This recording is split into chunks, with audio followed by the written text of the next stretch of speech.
This is not easy for me to talk about, but I feel like I need to share this with you because I talk about war for a living. But at the same time, I personally know how terrible war is. And for me, a lot of times, that's very difficult to deal with. That's a strange thing to have to confront. The fact that I find weapon systems, tactics, theory on war to be fascinating, but when it's put into practice, it's terrible and it needs to be avoided at all costs. And I think this story explains a little bit why I think that is. The first time I saw someone killed in action, I was a 19-year-old private, and my unit had just gotten to Iraq. We had full spectrum control of an area of operations in the town of Mushada. The town of Mushada is a sleepy, rural farming community about 20 kilometers north of Baghdad in central Iraq. Anything good, bad, or ugly, it was on us. If it happened in that 15-click radius in every direction, that was our responsibility. So what that means is we did raids, foot patrols, humanitarian missions. We handed out hundreds of thousands of dollars to locals there. We did guard tower duty. Basically, any kind of security operation, we supported ourselves while we were there. Being on a combat outpost, the JSS, it can be terrible because the living conditions there are absolutely shit, man. Like, it sucked. We had showers once a week. You were able to have like hot food once a day. Basically, the rest of the time, I'm eating like meatball sandwiches from the freezer and Pop-Tarts stuffed in my pockets. Fleas everywhere biting at you. It's 120 degrees, but I volunteered for this. I asked for it, and many soldiers have dealt with way worse than me. I mean, being on a combat outpost it's as an infantryman, you want to be there because you're in the suck, but it also sucks. About 15 kilometers away from our hellhole is the giant forward operating base, Camp Taji, where there's like 4,000 troops stationed, Apache helicopter support, artillery. So our resupply came from there, and if we got in trouble, that was the closest reinforcements. The combat outpost that we're on, it's about the size of a football field. Around the perimeter, which breaks it up, is this T-walls, which are 12-foot high concrete barriers all around the side, and there's like 6 guard towers on all around the perimeter. On half of it, there's about 40 to 100 American soldiers at any time, and on the other half of it is our counterparts. You got the Iraqi police and the Iraqi army, and the police station that it's all built around. And we're right on main supply route Tampa. MSR Tampa runs the entirety of Iraq from the southern to northern part in Mosul. We are providing security for that route of that stretch of highway. Because there really isn't another good way to route supplies or armored vehicles throughout the entire country, so if an IED shut down our section, it would kind of screw up operations for the whole nation. Death had already been all around me at this point, but I hadn't seen anyone actually dead or killed, so a couple of days after I got there, an IED went off right outside the base, and it took the leg off of a soldier from the 25th ID. He's about 3 weeks away from going home. He'd been there for 14 months. But they didn't take him to our base. They took him straight to Camp Taji at the level 3 care there. I'm the youngest guy in my entire company, and it's starting to dawn on me the reality of the dangers here, and I'm starting to really question a lot of decisions I've made in my life. Why did I drop out of college? Why did I volunteer for this deployment? Next, what happens is we found a severed hand just out on a pile of rocks inside the perimeter of the base. Not sure how it got there. No one's coming and claiming that hand. We handed it into the aid station with the medics. That goes right into the burn pit. But I still hadn't seen anyone actually killed at this point yet. So these few weeks are when my unit is coming to the base, and we're doing this transition phase between us and the 25th ID. And we're doing what's called RIP, which is relieve in place. This is the most dangerous period of the tour, except for the last few weeks, where the insurgents are going to test us. They're going to test our capabilities, and our TTPs, they're called, are how we basically respond, our procedures, how hard we're going to go. You know, are we aggressive? Are we more laid back? During this time, I'm getting to know the Iraqi police officers. We're shooting the shit. We're talking. One of the Iraqi police officers, he's around my age, and he's talking to me. He's like kind of giving me some shit. He's saying, he's married, I'm married, but he has kids, and I didn't have kids, and he's kind of making fun of me, like, why don't you have kids? Are you gay? We just say like the most terrible things to each other to break the ice, and it's because it's awkward getting to know each other over there. I'm not saying being gay is terrible. I'm just saying back then you couldn't be in the army, so we were just pushing each other's buttons. Then, like a couple of days later, what happened leading up to the attack was there's only 2 entrances to the outpost. One entrance for vehicles, like the strikers would come in and out of this one gate. So having only 2 entrances is easier to protect the base, but it also makes you more predictable. So the insurgents, our adversaries, they were looking at us and they could tell very easily, they could time when we were going into the base and when we were going out. One day they basically paid a civilian, a kid I think, to bring his bike out right near the base so that no one would suspect that there was anything wrong with this bicycle.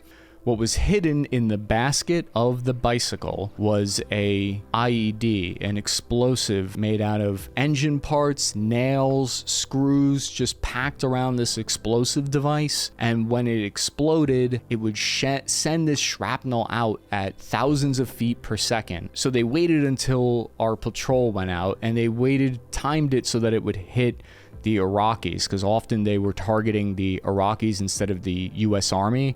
I think because they knew that it would bring down more capabilities on them if they targeted the US soldiers more. They detonated the explosive, and the shrapnel ripped through this Iraqi police officer's head. I remember feeling the whole base shake, and I came running out, and I saw 2 Iraqi police officers and 1 American soldier dragging this just dead weight body of one of this young looking Iraqi police officers back into the base, and they're trying to bring him to the aid station, the level 1 trauma care, which is where our medics were providing the first level of care for any casualties. I remember it was just chaos. People are shouting, yelling at each other. You're getting orders are being thrown everywhere. This Iraqi police officer falls down in front of me, and he starts yelling up at the sky because his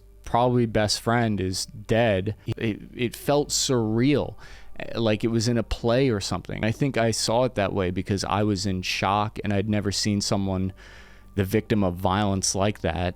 I remember his brains were falling out of the back of his head. I felt paralyzed in fear. Your brain comes up with all these ways to cope with something that you have no point of reference for.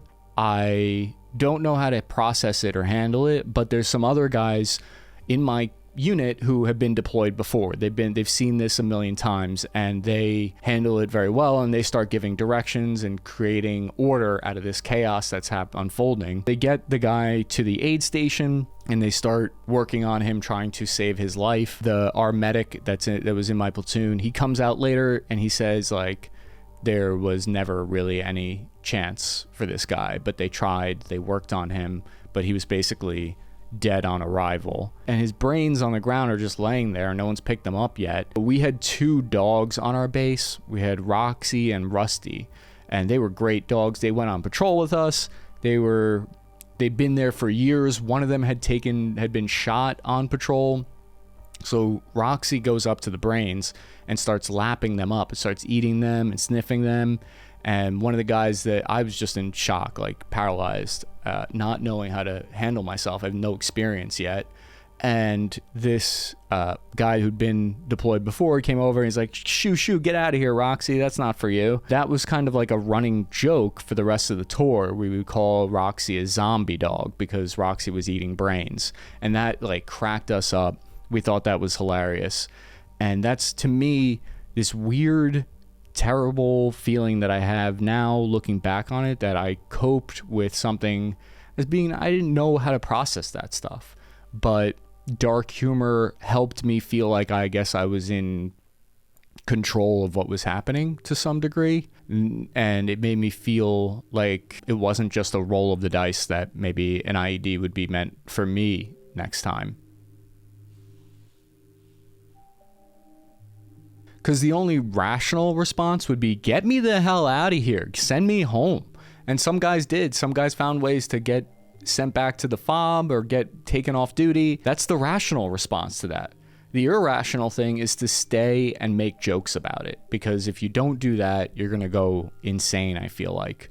But I'm sharing this with you knowing that I'm opening myself up to like criticism, and people make fun of me, or they'll say like it wasn't that bad, the first thing, that you couldn't handle that even. And it's like, yeah, I wasn't deployed to Fallujah. My tour wasn't crazy. It wasn't as bad as many. It was worse than some, but I did my part, and I saw enough of war and its horrors to know the consequences and the price that is paid. I'm proud of my service, but I did handle it poorly in the moment, and I feel bad that a young Iraqi kid died. And I don't know if it was the same guy that I had been talking to and joking with the day before, but I never saw that guy again. And I pray that it wasn't him. I feel awful that he was just trying to provide for his family, and a lot of jobs and opportunities were taken away from Iraqis when we went there, because there wasn't a ton of opportunities. So this was how he paid, support. These are how these people supported their families and themselves. When I say war is worthless, I really mean it. A couple of years after I left Mushada, it was taken over by ISIS. There's still violence there to this day. Sometimes I struggle with feeling like we accomplished nothing, obviously. My personal experiences inform everything on this channel. I talk about war for a living. I understand how awful war is. It's this cognitive dissonance contradiction that I live with and I struggle with sometimes. And that's why I wanted to share this story with you. Because sometimes I'll be joking and laughing about a weapon system or war, making a dark humor joke, and then the next second I'm deadly serious. And people, they think maybe I'm glorifying war, or I'm minimizing it, or I'm profiting off of it. And that's not my intent. It's just my experience with war. This channel reflects my experience and understanding of war. War, to me, is one day you're joking with your spare parts squad, you're joking with your fourth squad, and you're making light of things, and then the next day you're deadly serious. And that was my war.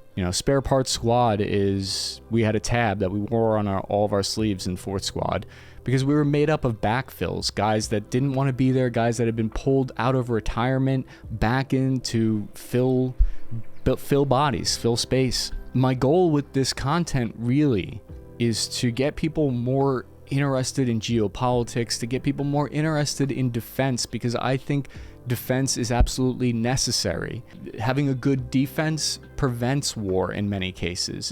If every side knows that war is an absolute catastrophe and should be avoided by all costs, then there's less likelihood of war. So sometimes I talk about hypothetical situations of war between Russia and China and the United States. I talk about it because to show what a disaster it would be, not because I'm like, I want this to happen. No. I think the more lower enlisted soldiers and troops and people who are interested in joining, the more they're aware of the geopolitics and the context surrounding these conflicts, the more likely they are to avoid it. And that's what I want to do. I don't want to promote war. I want to promote the understanding of war. To this day, I still think about what happened, and I handle it a lot better now. And I think that this is one of the ways that I try to turn things that were negative in my life into a positive, and I try to make my experiences at the military, I try to focus on the good aspects of it. I hope that even if you disagree with me on a topic, you'll still engage with it and comment and enjoy the video, because I want people to be here who are supportive of Iran. I want people who are supportive of Russia and China to come here and talk. I don't want to just be talking to people like clapping like seals who just, preaching to the choir, basically. A bunch of people who are just pro-American. What's the point of that? I want to engage with people on good faith. And I want I want you, especially if you disagree with me, I want you to listen to me and enjoy this content, and I will always hear you out, and I will change and if you've watched this channel for a long time, you'll know I'll change my opinion based on what you guys say in the comments. If I see someone, you give me a good source and you tell me I'm wrong about something, I look that up. You've seen, I don't keep the same positions throughout time, so I don't often just go off script and talk and like rant, so I appreciate your patience. If you're a veteran and you're struggling with PTSD, there's a lot of resources you can reach out to. There's help for you. You could reach out to 988 Lifeline. I'll put another resource up on screen right now that you can call, the VA Veteran Crisis Line as well. If you want to know more about me, you can follow me on Instagram and Twitter, Chris Cappy, @CappyArmy. A link is in the description.